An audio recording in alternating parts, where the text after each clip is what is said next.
Sir నమస్తే sir ప్రభు గారు. నమస్తే అండి విష్ణు గారు. Sir welcome to Vishnu talks. Thank you sir, thank you very much. Sir బంగారం వెండి ధరలో పోటీగా పెరిగి ఎక్కడికో వెళ్ళిపోతున్నాయి. అసలు ఒకప్పుడు మనం బంగారం ధరల గురించి మాత్రమే మాట్లాడుకునే వాళ్ళని, సిల్వర్ గురించి పెద్దగా డిస్కషన్లోకి వచ్చేది కాదు. సిల్వర్ కొనేవాళ్ళు కాదు. సిల్వర్ అంటే ఎప్పుడో ఏదైనా పెళ్ళిళ్ళప్పుడు ఏదైనా గిఫ్టింగ్ ఇవ్వడానికి తప్ప పెద్దగా సిల్వర్ డిస్కషన్లోకి వచ్చేది కాదు, సిల్వర్ ధరలు. అవునండి.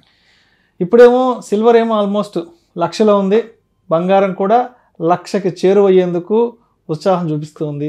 సో ఎందుకంటారు బంగారం వెండి ధరలు ఇంతలా పెరిగిపోతున్నాయి?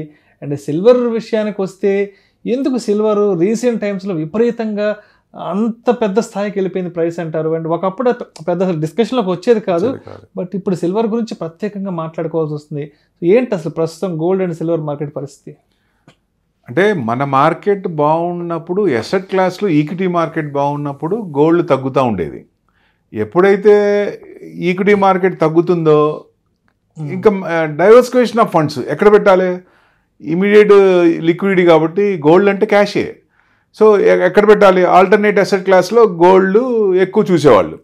అంటే రిటైల్లో నడిచేది, అంటే విపరీతంగా ఎక్కువ కొనలేరు కదా. ఇప్పుడు పెళ్ళిళ్ళ సీజన్లో ఉన్న, ఇప్పుడు అట్లా ఏదైనా ఫంక్షన్లు ఉన్నా వాటికి ఎంత అవసరమో దాని ప్రకారం కొనుక్కుంటారు. కానీ ఇప్పుడు ఏమవుతుంది, సెంట్రల్ బ్యాంకులు అన్నీ all over the world gold reserve చేస్తుంది. ఎందుకని? ఆపత్కాలం ముందు అవి ఇమీడియట్ లిక్విడిటీ కాబట్టి వాళ్ళకి ఉపయోగపడుతుందని విపరీతంగా కొంటున్నారు.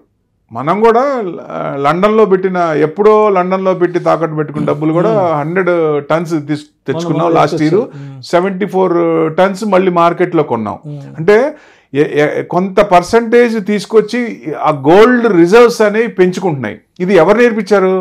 పివి నరసింహారావు గారు, మన్మోహన్ సింగ్ గారు మార్కెట్ రిఫార్మ్స్ తెచ్చినప్పుడు, అప్పుడు మనం చాలా ఇబ్బందుల్లో ఉన్నప్పుడు ఆ ఇబ్బందుల నుంచి బయటపడ్డాం 90s లో. సో అది దేశమంతా అబ్జర్వ్ చేసింది మనల్ని. సో డెఫినెట్గా అందరూ ఆల్ యుఎస్తో సహా హైయెస్ట్, ఇప్పుడు యుఎస్లోనే 8531 tons, అదే హైయెస్ట్. మనం ఇంత గోల్డ్ మీద మన వాళ్ళు అంత ప్రియంగా ఉంటారుగా. మనం ఎంత పొజిషన్లో ఉన్నాం? 7th పొజిషన్లో ఉన్నాం. కానీ యాక్చువల్గా అయితే కరెక్ట్ గోల్డ్ కనుక అంటే చెప్పకుండా, అంటే మొత్తం చెప్పరు కదా. ఇప్పుడు గవర్నమెంట్ కూడా మనకి గోల్డ్ ఎంత ఉంది అనేది తెలియదు. సో అది మొత్తం బయటకు వస్తే ఏ కంట్రీలో కూడా లేనంత గోల్డ్ మన దగ్గరే ఉంటుంది. సో అట్లా రిజర్వ్స్ ఎక్కువ పెంచుకుంటున్నారు గోల్డ్. ఎప్పుడైతే ఈక్విటీ మార్కెట్ బాగాలేదో డైవర్సిఫికేషన్ ఆఫ్ ఫండ్స్ గోల్డ్లో పెడతారు. సో గోల్డ్ అనేది దాదాపుగా 86,500 ఆ రేంజ్లోకి వచ్చింది. సో ఇక్కడ కొంచెం స్టేబుల్గా అక్కడ ఒక 300, 400, 500 అక్కడే ఆడుతోంది. ఎందుకంటే దాదాపు ఆల్ టైమ్ హైలో ఉంది కాబట్టి. సిల్వర్ ఒకప్పుడు అంత యూసేజ్ ఉండేది కాదు. మీరన్నట్టు ఏదో గిఫ్ట్లకి వాటికే ఉపయోగించేవాళ్ళు, పూజ సామాగ్రి ఇట్లాంటి వాటికి ఉపయోగించేవారు. పెద్ద యూసేజ్ ఉండేది కాదు. కానీ ఇప్పుడు బ్యాటరీస్లో కావాల్సిన దానికి అనుగుణంగా దీన్ని వాడుతున్నారు. అంటే ఇండస్ట్రియల్ కన్సంప్షన్ పెరిగింది బాగా, ఇంకా డిమాండ్ ఉంది, ఇంకా పెరుగుతుంది బాగా. సో డెఫినెట్గా ఫ్యూచర్ అది 150,000 వరకు వెళ్ళే ఛాన్సులు కూడా ఉన్నాయి. నెక్స్ట్ సిల్వర్ అంత ఉంది, అంతవరకు ఛాన్స్ ఉందండి. ఎందుకంటే అంతకుముందే 1,00,000 మనకి బయట మార్కెట్లో 108,000 పోయింది. మనం కూడా 102,500 ఉన్నాం లిస్టెడ్ దాంట్లో. సో ఆల్ టైమ్ హై అది. సో డెఫినెట్ గా ఈ ఆల్ టైమ్ హై అనేది డెఫినెట్ గా క్రాస్ అవుద్ది ఏది సిల్వర్ లో. గోల్డ్ లో ఇప్పుడు ఈక్విటీ మార్కెట్ ఎక్కడైతే ఇక చిన్నగా ఏదైనా మార్కెట్ కి పాజిటివ్ కావాలని చూస్తుంది, గవర్నమెంట్ కోసం ఏదైనా చేస్తానని చూస్తున్నప్పుడు ఏమన్నా ఈక్విటీ మార్కెట్ ట్యాక్స్ సోప్స్ ఇట్లాంటివి ఎఫ్ఐస్ ఇస్తే డెఫినెట్గా గోల్డ్ పడే ఛాన్స్లే ఉంటాయి.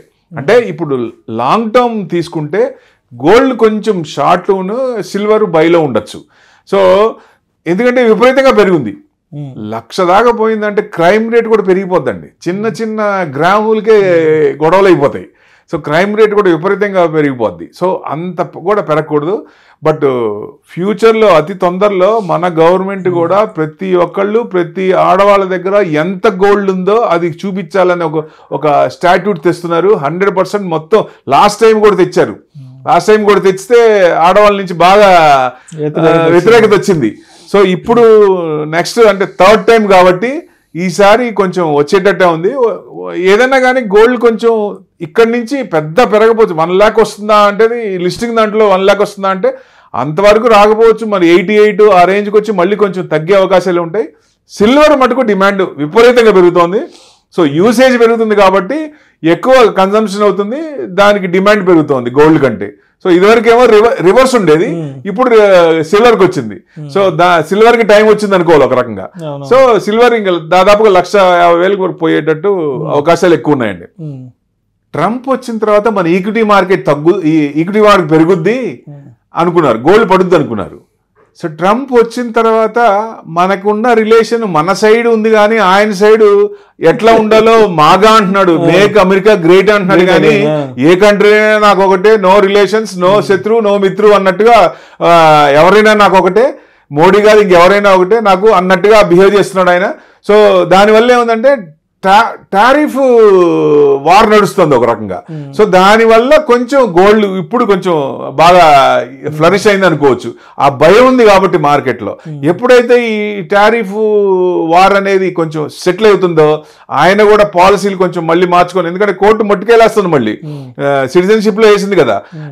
సో అట్లానే ప్రతిదీ కూడా ఎప్పుడో నుంచి లీగల్ గా ఉన్న స్టాట్యూట్లు మొత్తం ఈయన ఉండేది 4 ఏళ్ళు, ఈ 4 ఏళ్ళలో మార్చాలంటే ఎట్లా మారుస్తాడు? మారలేరు కదా. టోటల్ గా కాంగ్రెస్ దాంట్లో నుంచి మారి అందరూ యాక్సెప్ట్ చేసి అవతల పార్టీ కూడా అప్పుడు చేసి అప్పుడు కదా రావాల్సింది.